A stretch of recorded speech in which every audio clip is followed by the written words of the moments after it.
जय माँ बगलामुखी, जय ब्रह्मास्त्र महाविद्या, जय हो आदिशक्ति। ओम नमः शिवाय। प्रिय भक्तजनों, मैंने माँ भगवती ब्रह्मास्त्र महाविद्या, माँ पीताम्बरा माता जी, माँ पार्वती जी के दिव्य स्वरूप अष्टम महाविद्या माँ बगलामुखी माता जी को कैसे पाया। मुझे माँ ब्रह्मास्त्र महाविद्या, माँ बगला पीताम्बरा माता जी, बगला गायत्री माता जी, जो काम बीज रूपनी है, अष्टम महाविद्या है, जिन्हें सिद्ध महाविद्या कहते हैं, उसका क्रिया योग कैसे मिला और किस प्रकार से ब्रह्मास्त्र महाविद्या माँ बगलामुखी माता जी को निर्मल भाव से अपने मन और मंदिर में स्थापित किया, यही सब दिव्य जानकारियाँ आप सभी को मेरे इस YouTube चैनल के माध्यम से दे रहा हूँ। आपका भी माँ बगलामुखी ब्रह्मास्त्र महाविद्या का अनुभव हो तो आप मुझे कमेंट्स में शेयर कर सकते हैं। प्रिय भक्तों, मैं आप सभी को बताने वाला हूँ कि माँ ब्रह्मास्त्र महाविद्या, माँ पीताम्बरा भगवती ऐसे हर किसी को प्रसन्न नहीं हो पाती है, ऐसे हर किसी साधक पर इनकी कृपा नहीं होती है, क्योंकि हमारे मन को, हमारे इंद्रियों को, हमारे विचारों को अष्टांग योग के तहत एक ही इष्ट के ऊपर हमें बार बार ध्यान केंद्रित करते हुए इनकी ओर बढ़ना पड़ता है।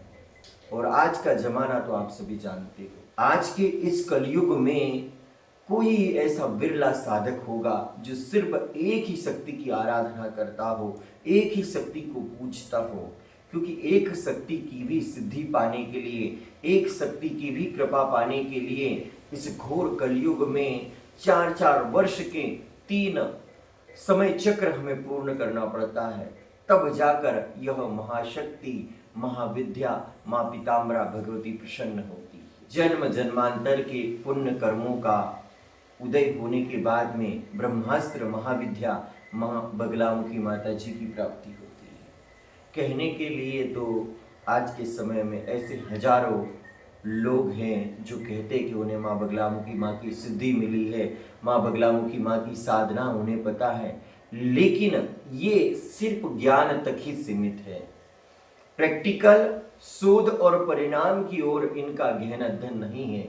ये सिर्फ पुस्तकों में जो दिया है, यूट्यूब फेसबुक पर जो दिया है, यही बता सकते हैं, लेकिन अनुभव नहीं बता सकते हैं, क्योंकि अनुभवी साधक और ज्ञानी साधक में जमीन आसमान का अंतर है। इसी प्रकार से मेरे जीवन में भी दशों महाविद्याओं में अष्टम महाविद्या की मुझे प्राप्ति हुई।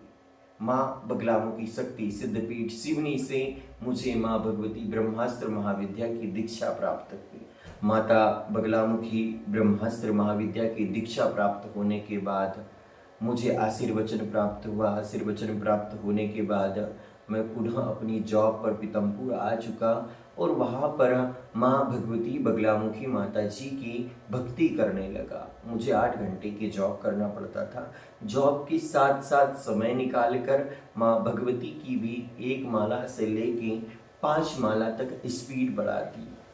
और मेरे जो भीतर जो 7 चक्र हैं, उन चक्रों के अंदर मंथन चालू हो गया, क्योंकि गुरु मुखी साधना वह साधना होती है कि गुरु ने कहा कि एक ही मंत्र तुम्हें दिया है और उसी का जाप करना है, तो आपको उसी मंत्र का जाप करना होगा। लेकिन जो मनमुखी साधक होता है, जिसके पाप कर्मों का खंडन नहीं हुआ है, वह साधक नहीं होता है, वह तो सामान्य भक्त होता है, मूर्ख होता है, अज्ञानी होता है, जो गुरु से दीक्षा लेने के बाद भी अपनी मनमानी तरीके से साधना पद्धति को चलाते रहता है। तो ऐसे बहुत सारे साधक हैं जो गुरु दीक्षा लेने के बाद में, गुरु सानिध्य लेने के बाद में भी गुरु के बताए मार्ग पे नहीं चलते हैं और साधना मार्ग पर अपने मनमानी तरीके से प्रयोग करते रहते हैं और असफल होते रहते हैं। लेकिन मैं मेरा अनुभव कहूँ तो मेरे जीवन में माँ भगवती बगलामुखी माता जी की कृपा निर्मल भाव से उत्पन्न हो रही थी। क्योंकि भक्तजनों, मेरी जो लंबी यात्रा रही है, इस यात्रा पर मैंने माँ भगवती को अच्छे से जाना, अच्छे से समझा, इनकी भक्ति मन और मंदिर में मैंने धारण कर ली थी। अब मुझे सिर्फ मंथन करने का कार्य बाकी था, तो मंथन करने का कार्य आरंभ किया। जब मैंने 5 माला माँ बगलामुखी माँ के बीज मंत्र का प्रतिदिन जाप करना चालू किया, तो उसके बाद जीवन में उथल पुथल सी भी होने लगी। वह उथल पुथल किस प्रकार से हुई, यह उथल पुथल मैं आप सभी को बताने वाला हूँ। प्रिय भक्तजनों, जॉब के दौरान मुझे संडे को छुट्टी मिलती थी। संडे को स्नान आदि समस्त क्रियाओं से निवृत्त होने के बाद मैं माँ भगवती बगलामुखी माता जी ब्रह्मास्त्र महाविद्या की साधना में लीन हो जाता था। और लीन हो जाने के लिए गुरु परंपरा से मुझे त्राटक क्रिया करने का गुप्त रहस्य प्राप्त हुआ था। मंत्र जाप करते हुए मैं ब्रह्मास्त्र महाविद्या माँ पीताम्बरा भगवती के गुरु मंत्र का जाप करता था। गुरु मंत्र और 36 अक्षरी मंत्र में थोड़ा अंतर होता है। गुरु स्वयं ही प्रदान करते, क्योंकि प्रयोग करना और उस शक्ति को प्राप्त करने में बहुत अंतर होता है। तो इस प्रकार से मैंने 2-3 संडे माँ भगवती बगलामुखी माता जी के 36 अक्षरी बीज मंत्र, जो गुरु मंत्र मेरे पास था, उस मंत्र की मैं संडे के दिन 10-10 माला भी जाप करने लगा। और उस महामंथन के कारण मेरे शरीर में अपार कष्ट उत्पन्न हुआ, अपार दर्द उत्पन्न हुआ।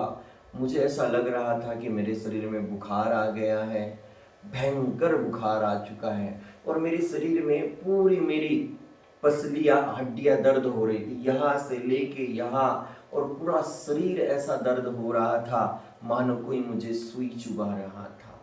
और मुझे जॉब पर भी जाना था। बड़ा चिंतित पड़ गया कि हे भगवती, हे परमेश्वरी, यह आपकी कैसी लीला है। इस लीला, इस रहस्य को कैसे जानूं माँ। मुझे एक ओर अपने जॉब का कर्तव्य निभाना है और दूसरी ओर माँ आपकी भक्ति भी करना है। माँ दया करो, कृपा करो। इस प्रकार से माँ से विनती करने लगा। जब मैं रात्रि पूजा करके सोया तो शरीर पूरा दर्द हो रहा था और हर एक शरीर का भाग दर्द हो रहा था। हर एक शरीर के भाग से भयंकर दर्द उत्पन्न हो रहा था, मानो कोई मेरे शरीर के हर एक पार्ट में सुई चुभा रहा हो। इसी बीच परेशान और हताश होकर मैंने माता जी को कॉल किया, गुरु माता जी से मार्गदर्शन पूछा कि माता जी ऐसा हो रहा है, क्यों हो रहा है, किस कारण हो रहा है, मुझे समझ में नहीं आ रहा है। तब माता जी ने कहा कि बेटा चिंता मत करो, यह साधना, उपासना और भक्ति के मार्ग पर होता ही है। और तुम तो ब्रह्मास्त्र महाविद्या माँ पीताम्बरा भगवती की साधना कर रहे हो, जो संसार की महाविद्या है, महाशक्ति है, अष्टम महाविद्या है, जिन्हें सिद्ध विद्या भी कहते हैं। और इनकी साधना में शुरुआती दौर में तो परीक्षाएं होती ही हैं। उन परीक्षाओं को गुरु कृपा से, गुरु मार्गदर्शन में आपको आगे बढ़ना है, उन समस्याओं का समाधान करना है। तब माता जी ने मुझे उनकी दिव्य दृष्टि से देखकर बताया कि बेटा जो हो रहा है वह किस कारण हो रहा है मैं जान चुकी हूँ, लेकिन तुम वह करो जो मैं कहती हूँ। तब माता बगलामुखी माँ के दिव्य दरबार सिवनी से मुझे वह दिव्य मंत्र प्राप्त हुआ जो मेरे शरीर की रक्षा करने वाला था।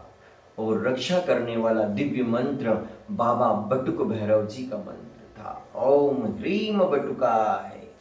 तो इस प्रकार से माता जी ने मुझे कहा कि रविंद्र आज से इस मंत्र का जाप करना चालू करो, क्योंकि तुम्हारे शरीर में जो दर्द उत्पन्न हो रहा है, तुम्हें ऐसा लग रहा है कि सुई चुभ रही है, उसका मूल कारण है माता जी की सहचर्या, माता जी की योगनियाँ आपकी शरीर का रक्तपान कर रही हैं, इसलिए तुम्हारे शरीर में इतना भयंकर दर्द हो रहा है।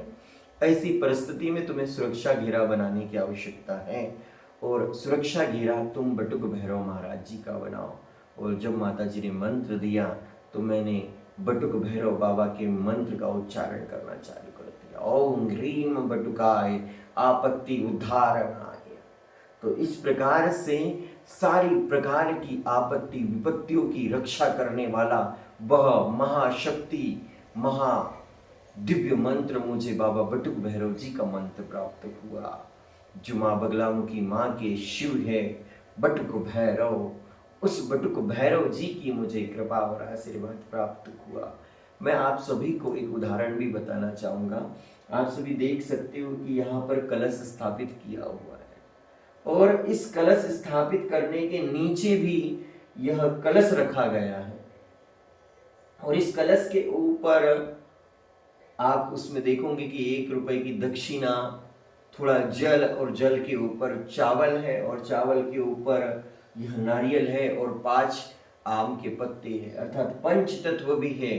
भगवान शिव ने वासुकी नाग भी दिया हुआ है समुद्र मंथन के लिए और सारे देवता और राक्षस सब लोग मिलकर समुद्र मंथन कर रहे हैं। लेकिन जो पर्वत जल के ऊपर रखा गया था, समुद्र में रखा गया था और वासुकी नाग से उस समुद्र में मंथन किया जा रहा था, तो वह पर्वत नीचे डूब जा रहा था, नियंत्रित नहीं हो पा रहा था, जिससे समुद्र मंथन असंभव हो रहा था। तब भगवती महामाया की शरण में सभी देवता और राक्षस गए और माँ पार्वती जी ने अष्टम महाविद्या माँ बगलामुखी माता जी के दिव्य स्वरूप महाकूर्म का रूप धारण किया और महाकूर्म के रूप में जब भगवती महाविद्या महाशक्ति समुद्र तल में नीचे अपने पीठ के ऊपर धारण की, तब जाकर समुद्र मंथन आरंभ हुआ। आप सभी भक्त लोगों को मैं बताना चाहूंगा कि माँ भगवती ब्रह्मास्त्र महाविद्या की दीक्षा आप अनेक पंडित विद्वानों से ले लेते हो, अनेक ऐसे साधकों से ले लेते हो जो वास्तव में माँ बगलामुखी माँ के साधक ही नहीं है। किसी मंदिर पर पूजा करना, किसी मंदिर पे कर्मकांड करना, किसी मंदिर पर माँ बगलामुखी माँ का हवन करना, यह निश्चित नहीं करता है कि आप सच्चे माँ भगवती माँ पीताम्बरा के उपासक हो या फिर साधक हो, ब्रह्मास्त्र के उपासक हो। माँ भगवती बगलामुखी माँ के साधक बड़े निराले होते, विरले होते हैं। ऐसा नहीं है कि हजारों लाखों लोग बगलामुखी माँ के साधक बन जाएंगे, ऐसा नहीं है। ये तो विरले ही कोई भक्त होते हैं जिनके ऊपर ब्रह्मास्त्र महाविद्या माँ बगलामुखी माँ की कृपा प्राप्त होती है और जिन्हें माँ बगलामुखी माँ की सिद्धि प्राप्त होती है। जब सिद्धि प्राप्त होती है तो साधक एकांत की ओर चला जाता है। वो जिस स्थान पर साधना करता है, जिस स्थान पर तप करता है, वहां पर मेला नहीं लगता है, आडंबर नहीं लगता है। आप भारतवर्ष के अनेक दिव्य संत महात्माओं के उदाहरण देख लो। रामकृष्ण परमहंस का उदाहरण ले लीजिए, स्वामी विवेकानंद का उदाहरण लीजिए, आप माँ तारा के वरद पुत्र बामा खेपा जी का उदाहरण ले लीजिए। आप बड़े बड़े संत मुनि महात्माओं को देखोगे तो एकांत में ही रहे हैं। लेकिन जो आज माया में लगे हैं, माया के बीच अपनी दुकानदारी चला रहे हैं देवी देवताओं के ऊपर, साधनाओं के ऊपर, ये वास्तव में माँ भगवती के पुत्र नहीं है। ये तो कसाई है, ये तो दलाल है जो हमारे सनातन धर्म को बेच रहे हैं। मैं कहना चाहता हूँ कि एक ही महाशक्ति की अगर सिद्धि प्राप्त हो जाए, एक ही महाशक्ति की कृपा प्राप्त हो जाए तो उसका जीवन सफल हो जाता है। लेकिन कुछ मूर्ख लोग माँ काली की बात करेंगे, फिर माँ तारा की बात करेंगे, माँ षोडशी की बात करेंगे और आप लोगों को ऐसा लगेगा कि ये वास्तव में माँ भगवती के साधक है, उपासक है। तो ऐसा नहीं है भक्तजनों, ये सिर्फ व्यापारी हैं, ये व्यापार चला रही है, महाविद्या के साधक नहीं है। इसलिए जिस प्रकार से समुद्र मंथन हुआ था, समुद्र मंथन में माँ भगवती ब्रह्मास्त्र महाविद्या माँ पीताम्बरा भगवती ने, माँ पार्वती जी ने महाकूर्म का रूप धारण किया था। त्रिपुर सुंदरी राज राजेश्वरी की कृपा से ही समुद्र मंथन संभव हुआ था। जब आप एक अज्ञानी गुरु के सानिध्य में माँ बगलामुखी माँ की साधना करोगे, तपस्या करोगे, तो जिस प्रकार से मैं अभी कुछ समय पहले मैंने बताया कि मैं अनियंत्रित हो चुका था, मेरे शरीर में योगिनियां रक्तपान कर रही थी, मेरे शरीर में अनेक प्रकार से कष्ट होने लग गया था, नकारात्मक विचार आने लग गए थे, ऐसा ही आपके जीवन में भी होगा। और गुरु के ऊपर अश्रद्धा होगी और उसके बाद में माँ भगवती के ऊपर भी अश्रद्धा होगी आपकी। तो इसीलिए एक अच्छे गुरु को धारण करें।